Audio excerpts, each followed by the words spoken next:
Eu quero pedir que vocês abram suas Bíblias hoje no livro de Efésios, capítulo 5. Sabe, quando eu estava juntando algumas notas e alguns pensamentos para Rosh Hashanah, eu fiquei pensando que a escritura eu uso, porque há tantas escrituras incríveis que apontam hoje para o Rosh Hashanah. E o Rosh Hashanah significa a cabeça do ano. Em outras palavras, quando o sol se pôr hoje, Deus lança você, a sua família, suas finanças, sua saúde. Deus te lança em um novo começo. Seu inimigo é derrotado e suas bênçãos são liberadas. Amém?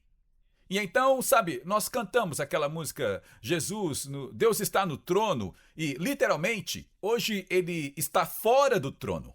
Sabe, a Bíblia diz, invoque ao Senhor enquanto Ele está perto. Eu ensino isso o tempo todo e me perdoe por ser redundante ou parecer que eu estou sendo redundante, mas Deus é Deus 24 horas por dia. A cada momento, a cada dia, Deus é Deus. Amém? Mas a Bíblia diz para invocar o Senhor quando Ele está perto. Em outras palavras, neste Moadim. A palavra Moadim significa o tempo marcado. E nestes tempos designados, Deus está mais perto de nós do que ele está em qualquer outra época do ano.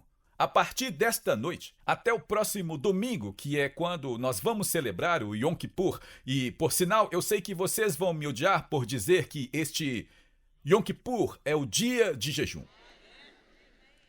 Oh, a palavra com J. Sabe, a Bíblia diz que não é este o jejum que eu escolhi para deixar os oprimidos serem libertos? E eu sei, não, ouça, quando você começar a jejuar, não me ligue. É você, pastor. Eu estava lendo a palavra de Deus e lá diz que Jesus disse que eu tenho carne para dar de comer aos famintos. Sabe, e então ele diz, eu sou o pão da vida. Acho que Deus quer que eu coma sanduíche. É este não o jejum que eu escolhi, então eu quero desafiá-los a apenas pelo menos jejuar de quando você for para a cama à noite até depois do culto. Não é este o jejum que eu escolhi no final do culto. Na próxima semana nós teremos...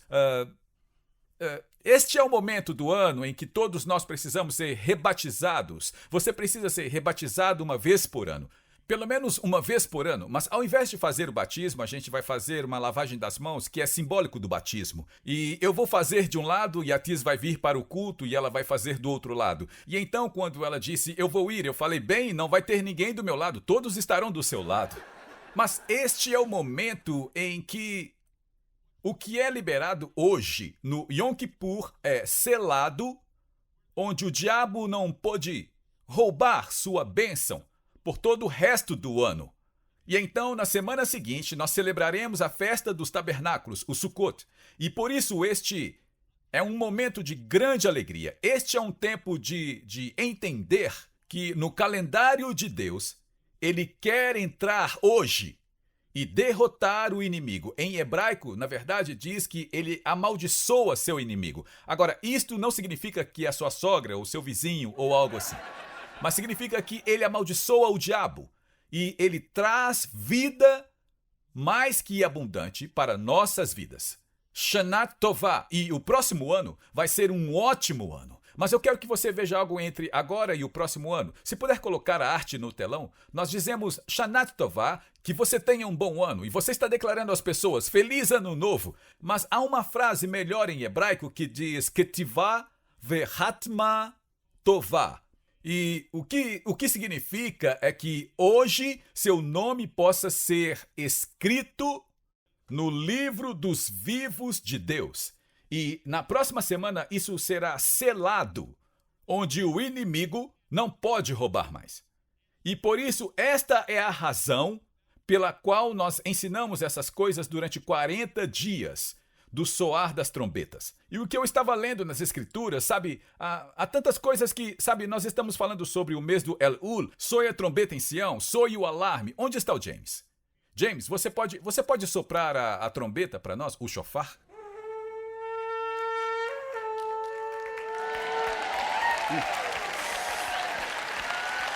Então, sem entrar em detalhes, eu sei que há novas pessoas e nós queremos dizer, Deus abençoe você por nossa congregação online. Nós amamos vocês. Muito obrigado por estar conosco e nos apoiar.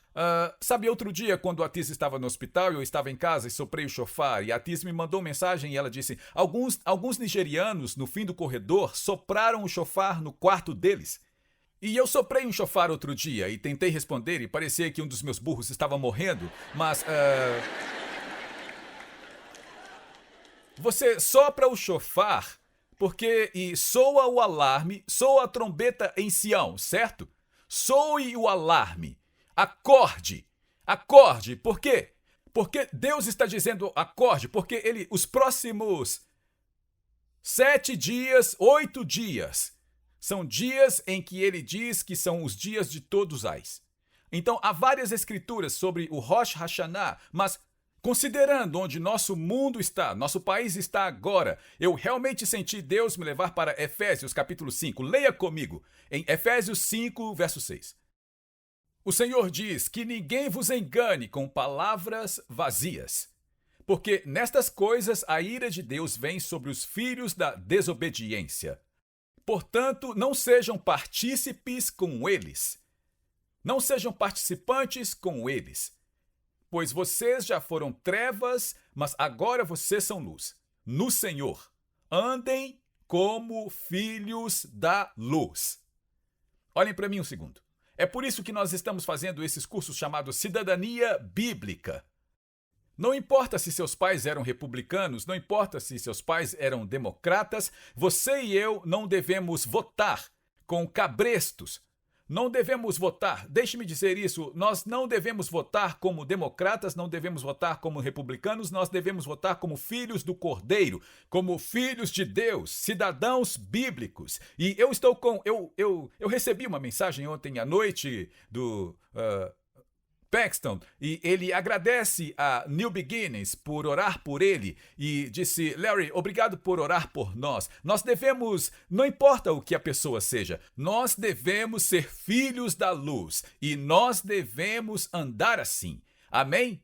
É isso que o soprar significa. A primeira coisa do sopro do chofar é que nós devemos acordar. E se nós nos afastamos da palavra de Deus, se nós nos afastamos de sermos filhos da luz, Deus está nos dizendo, techuvá, voltem e tornem-se mais uma vez os filhos da luz. Veja o que diz no versículo 11. E não tenha comunhão com obras infrutíferas das trevas, mas sim exponha-as. Pois é vergonhoso até mesmo falar dessas coisas que você tem feito por eles em segredo.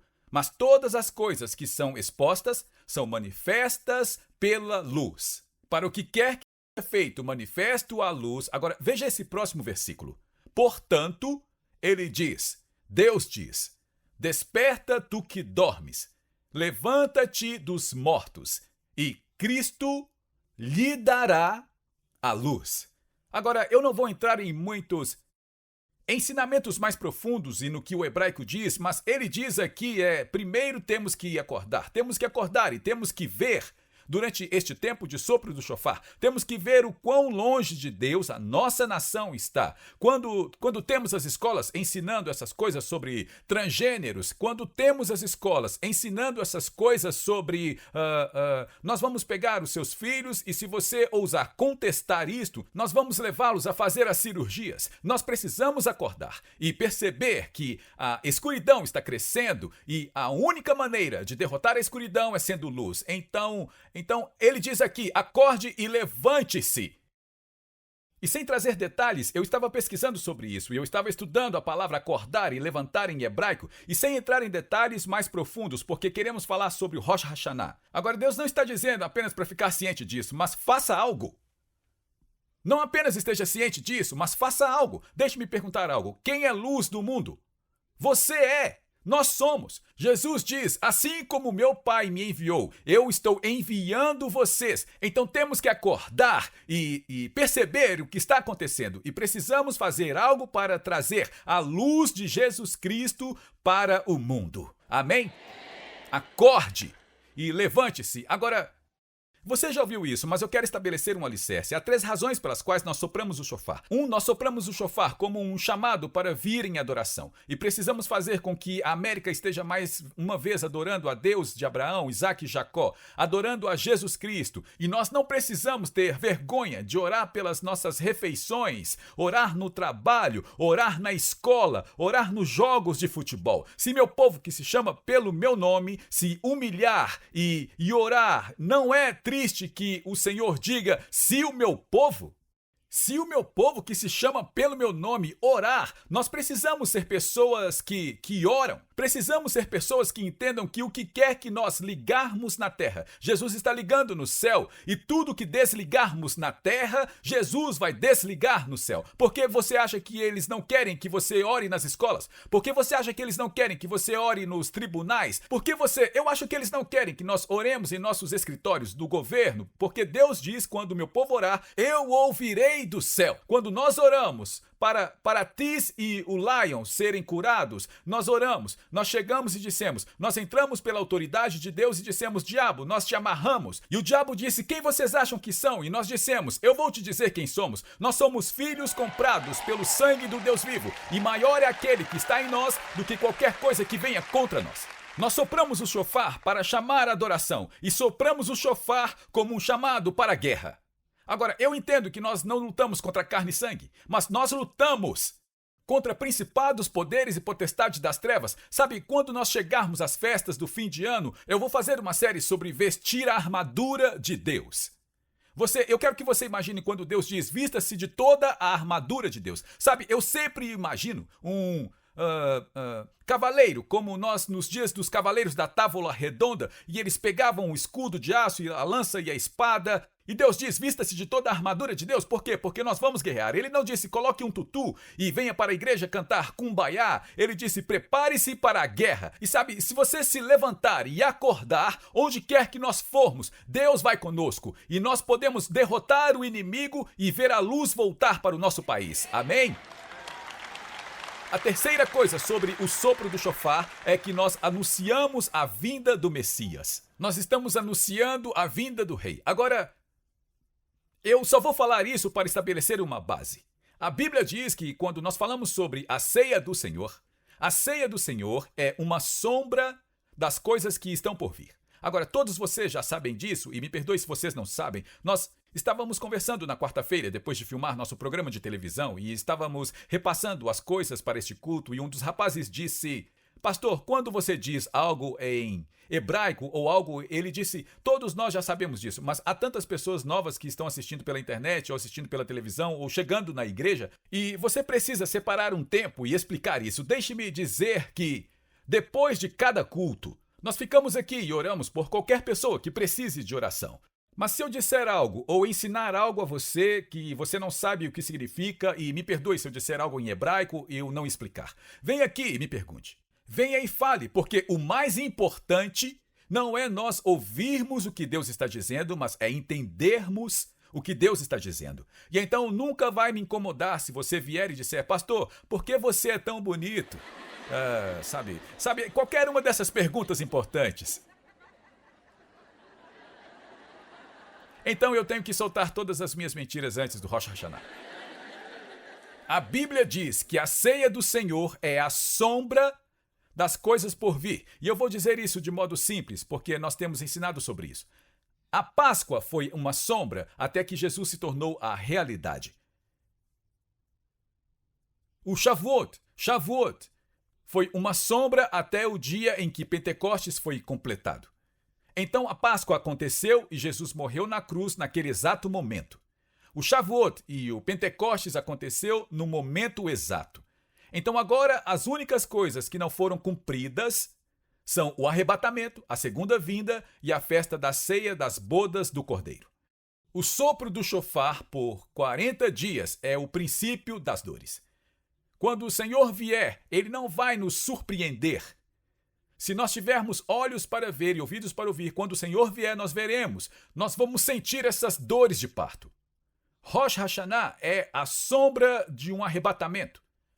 7 anos depois do arrebatamento vem a segunda vinda, que é o Yom Kippur. O Yom Kippur é a sombra da segunda vinda. Após a segunda vinda vem a ceia das bodas do Cordeiro.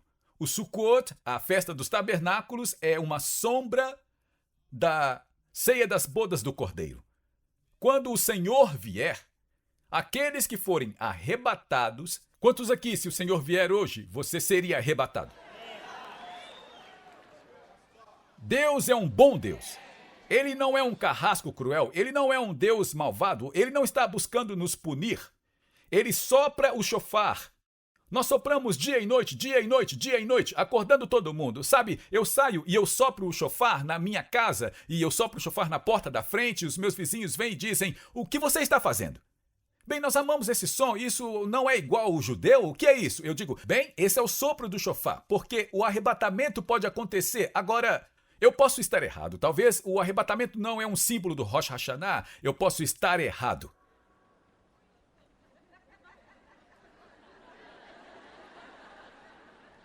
Então eu sou capaz de dizer aos meus vizinhos que são cristãos, muitos deles são cristãos, porque você está soprando chofar? Porque Deus não quer que você perca. Deus não quer que você fique.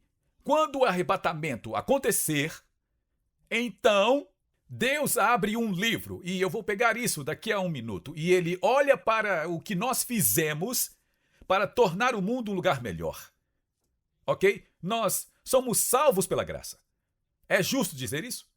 Nós somos salvos pela graça, mas somos recompensados de acordo com o que nós fizemos ou o que nós não fizemos. Quando, enfim, eu for para o céu, eu quero que o Senhor diga, o nome dele está escrito, e vão abrir o livro e vão dizer, Senhor, o nome dele está escrito. E então ele vai me recompensar de acordo com se eu fui uma ovelha ou se eu fui um bode. Vai ter um monte de gente indo para o céu, mas eles não vão ter muita recompensa, porque eles foram salvos, mas eles não fizeram nada. Há uma frase hebraica chamada Tikkun Olam. Por que estamos aqui? Por que estamos aqui? Bem, a Bíblia nos diz que a sabedoria judaica antiga nos diz que logo antes de nós nascermos, a nossa alma, nosso espírito fica diante do trono de Deus e Deus dá a cada um de nós uma missão. E essa missão é desempenhada durante toda a nossa vida. E essa missão é ser a luz do mundo. E para onde há a escuridão e reparar, Tikkun Olam significa reparar um mundo quebrado. Então, quando nós oferecemos 50 mil refeições no Zimbábue, quando nós estamos construindo orfanatos no Haiti, quando nós fazemos o que fazemos com os sobreviventes do Holocausto, os hospitais infantis ou o Aliyah em Israel, nós estamos cumprindo o nosso chamado, reparando um mundo que foi quebrado. Agora, se o arrebatamento não ocorrer até o pôr do sol desta noite, que se acontecer, eu estarei mais perto do céu, porque eu vou estar no jogo dos Cowboys.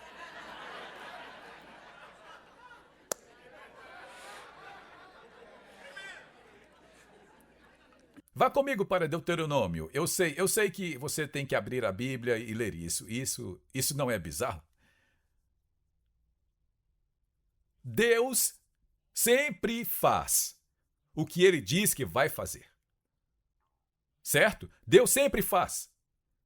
E ele pode parecer que ele está atrasado, ou pode parecer que ele mudou de ideia, mas Deus sempre faz o que ele diz que vai fazer. Veja aqui em Deuteronômio capítulo 30. E então acontecerá que eu amo quando eu leio isso. Não diz, agora isso pode vir a acontecer. Ou eu espero que venha a acontecer. Mas diz que acontecerá. Agora, olhe para mim um segundo, porque eu vou pular algumas escrituras. Deuteronômio 28, 29 e 30 falam sobre bênçãos e maldições. E parece desesperançoso em Deuteronômio 29, porque Deus estava falando sobre uma nação desviada. E eu acho que a América tem sido desviada. Nem todo Israel estava desviado. E então Deus está dizendo, a menos que você volte para mim, techuvá, a menos que você volte para mim, essas maldições virão sobre você.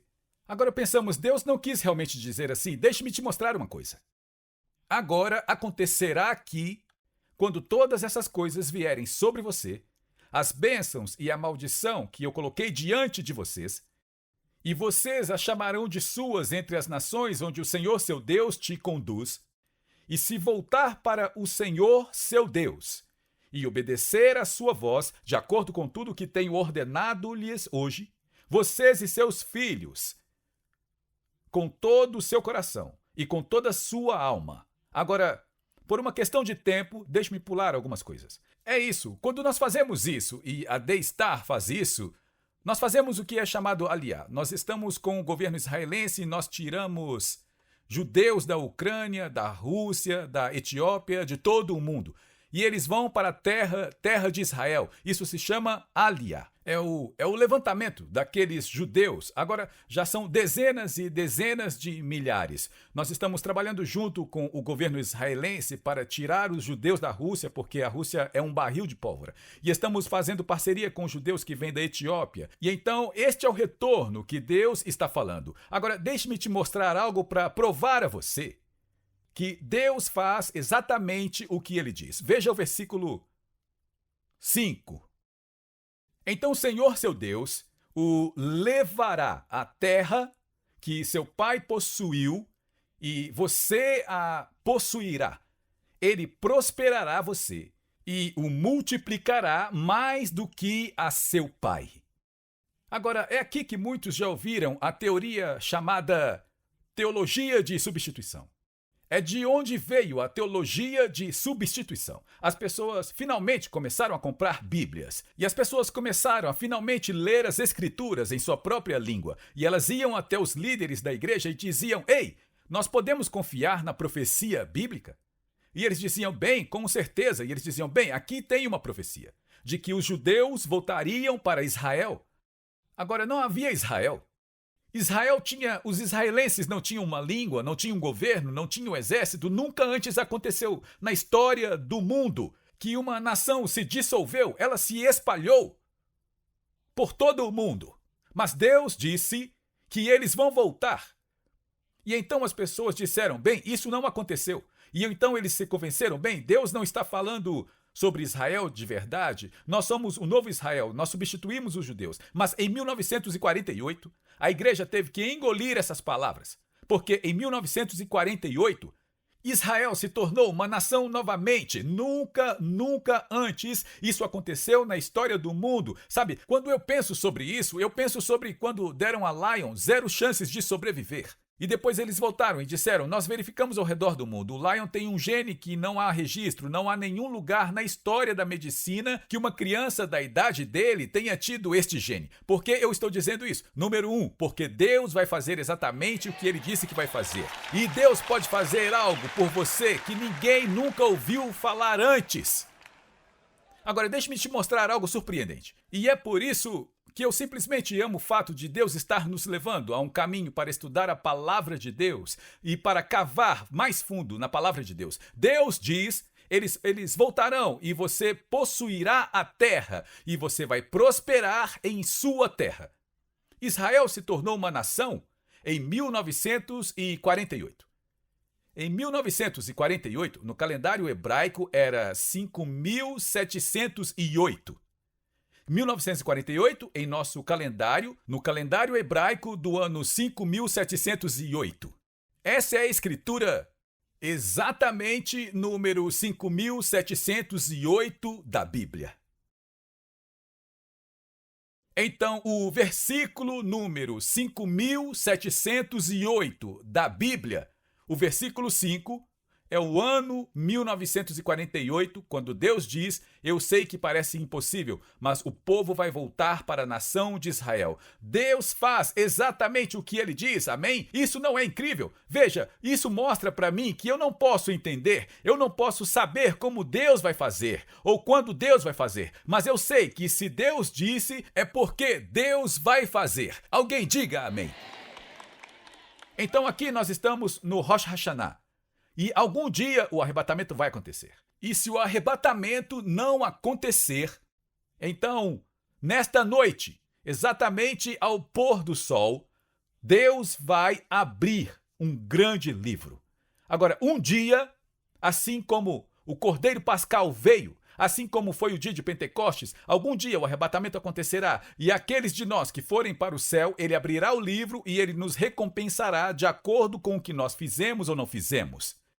O que você precisa entender e o que é tão maravilhoso de ensinar é que Deus quer te abençoar. A minha Bíblia diz que Deus está correndo de um lado para o outro, procurando alguém. Eu não sei você, mas eu acho que talvez seja por isso que nós acenamos com as mãos dizendo: Deus, não passe direto de mim. Isso não é maravilhoso? O nosso Deus não é um Deus relutante, nosso Deus não é um Deus mesquinho, nosso Deus não é um Deus quebrado. Eu tenho um Deus maravilhoso e é o bom prazer do nosso Pai nos dar o reino.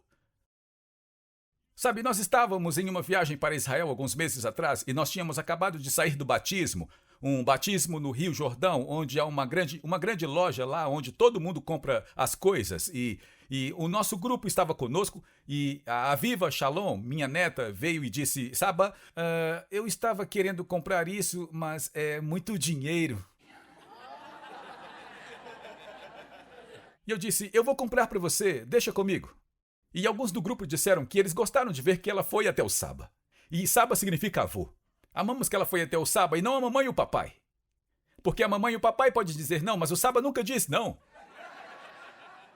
E sabe, eu não posso deixar de pensar que é assim com o nosso Pai no céu. O nosso Pai é o bom prazer do nosso Pai nos dar o reino. Outro dia eu estava levando a Aviva em algum lugar e eu acho que eu estava levando ela para a escola. E não, eu estava trazendo para a igreja na quarta-feira à noite. E eu disse: como você está indo na escola? Ela está indo a uma escola ótima, ela é muito inteligente e ela está indo muito bem. Ela disse: bem, eu preciso de um laptop novo.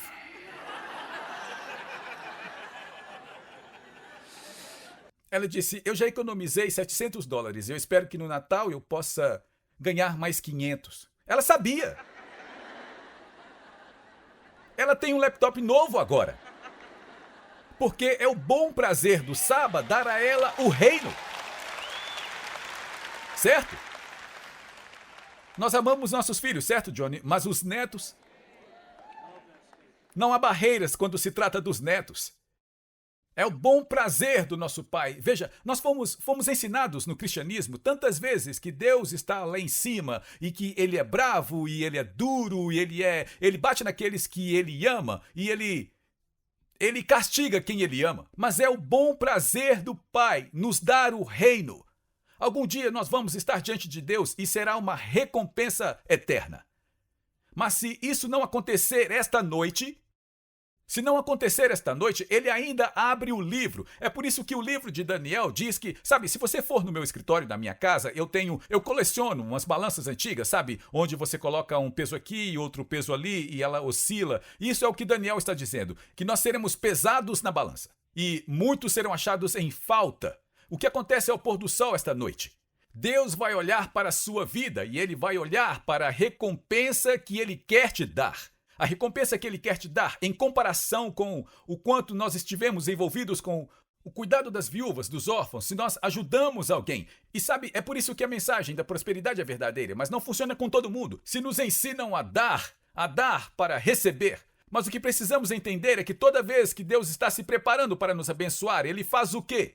Primeiro, Ele nos dá a chance de ser uma bênção. Obrigado por se juntar a nós na transmissão de hoje com o pastor Larry Huck. O pastor Larry trouxe muitas revelações de mudança de vida para o corpo de Cristo, incluindo ensinamentos sobre quebra de maldições familiares e os 7 lugares em que Jesus derramou seu sangue. Mas talvez a revelação mais extraordinária seja seu ensinamento sobre a restauração das raízes judaicas do cristianismo e a permanência com Israel. Convidamos você a conhecer mais sobre nosso ministério visitando nosso site em larryhuckbrasil.com e nosso canal no Larry Huck Brasil no YouTube.